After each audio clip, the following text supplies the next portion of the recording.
If I read a book and it makes my whole body so cold, no fire can ever warm me. I know that is poetry. Emily Dickinson. Hey guys, today's topic of the video is going to be about an important topic, an important poetess in English literature, in the history of American literature, who is Emily Dickinson. But before starting, I will suggest you to subscribe to my channel so that you can get all the literary updates. Also follow me on Instagram so that you can never miss any literary news from there. So moving towards starting with the introduction of Emily Dickinson.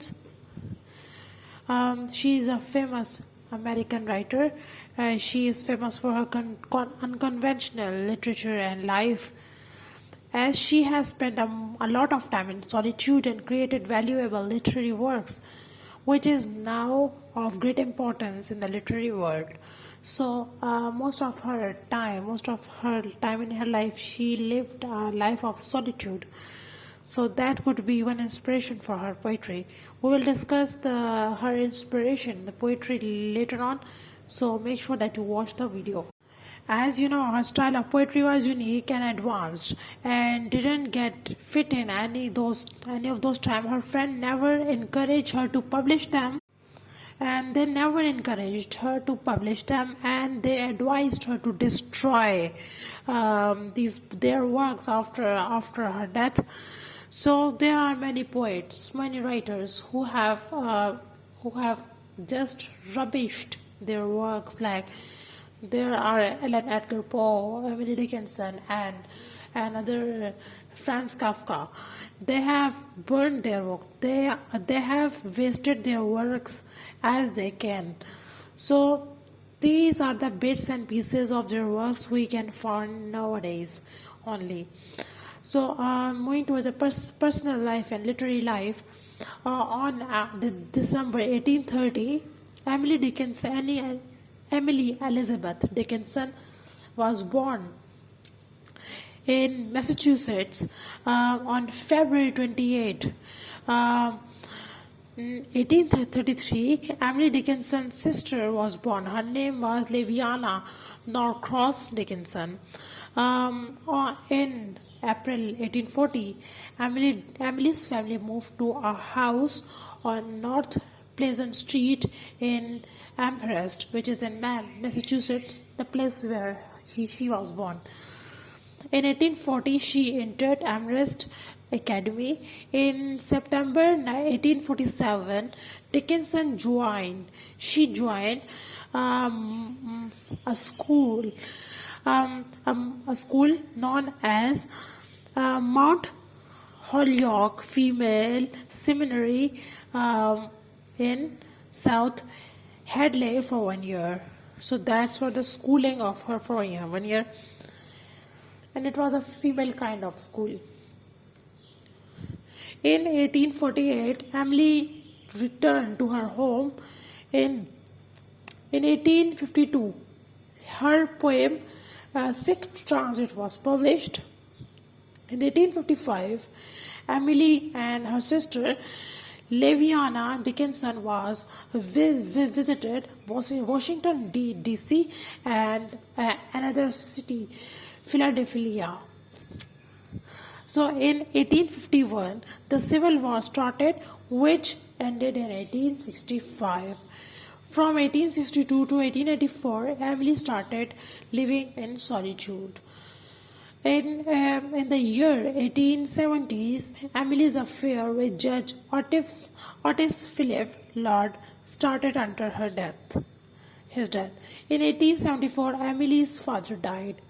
In 1882, her mother also died. And in 1884, Emily became ill with Bright's disease, and on May 15, 1886, Emily died in Amherst, Massachusetts, the place where she was born. So moving towards her inspiration for the poetry, from where she has drawn the inspiration for her poetry. Her poetry was much influenced by the metaphysical poets of 17th century England, as well as her reading of the book of Revelation and her upbringing in the Puritan New England town, which encouraged a Calvinist, Orthodox, and conservative approach to Christianity. I have also posted a video on a brief history of American literature that will help you if you haven't studied American literature history. So it will give you a brief and a pure timeline of the whole history of American literature, from where it started, how English Puritanism has affected it, etc. She was influenced greatly by the poetry of Robert Browning, Elizabeth Browning, and John Keats.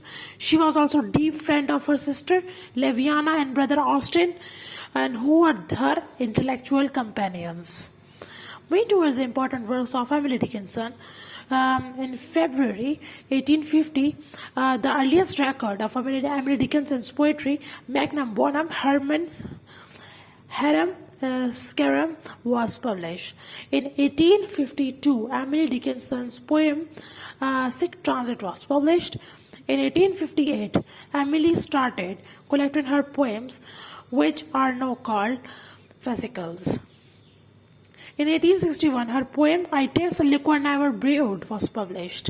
In 1862, Emily wrote 366 poems. In 1890, her sister Leviana published Emily's poems. Thanks to Leviana, so that we are listening from the works of Emily Dickinson. Thanks to her sister. So, moving towards her literary style, short lyrical poems with a single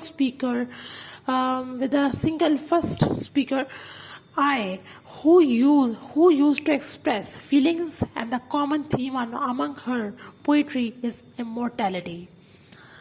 Most of her poems have no title, and there is reason why most of her poems are identified by their first line or given name by the editors. Her style is pretty unique, innovative, and she uses unconventional punctuation such as long dashes, dots, and capitalization. She doesn't use regular meters. Instead, she focuses using unrhymed meters. Instead of using pentameters, she liked to use trimesters, tetrameter, and also diameter. Emily Dickinson is famous for her slant rhyme using in poetry. I will also make a video on slant rhyme, so make sure that you are here. She is also regarded as the mother of free verse in American literature. So the last topic is, why is she that important? She is famous for works which are full of ambiguity. The images created by her are somehow mysterious. She uses unusual form and syntax which is lost due to times. And she is known for her touching, saddening, and compressed verse which greatly influenced the direction of 20th century poetry. She used to write what was in her knowledge and what impressed her. That was important for her poetry. She used images from nature, religion, fashion, society, and from the every area of knowledge. So that time was the time of religion. She has a great ability to describe abstract concept with concrete images. Power of her literary voice and her solitary and conventional life contributes very much to her personality of Dickinson, and she is still well discussed today. You can also watch the movie. You can watch the trailer on YouTube. I do not recognize Dickinson. I think the name of the movie is. So it is a well directed and well shoot and well written movie. So that's all. Thanks for watching. I hope you will like or dislike this video. Also follow me on Instagram and subscribe to this channel. So thank you. Thanks for watching.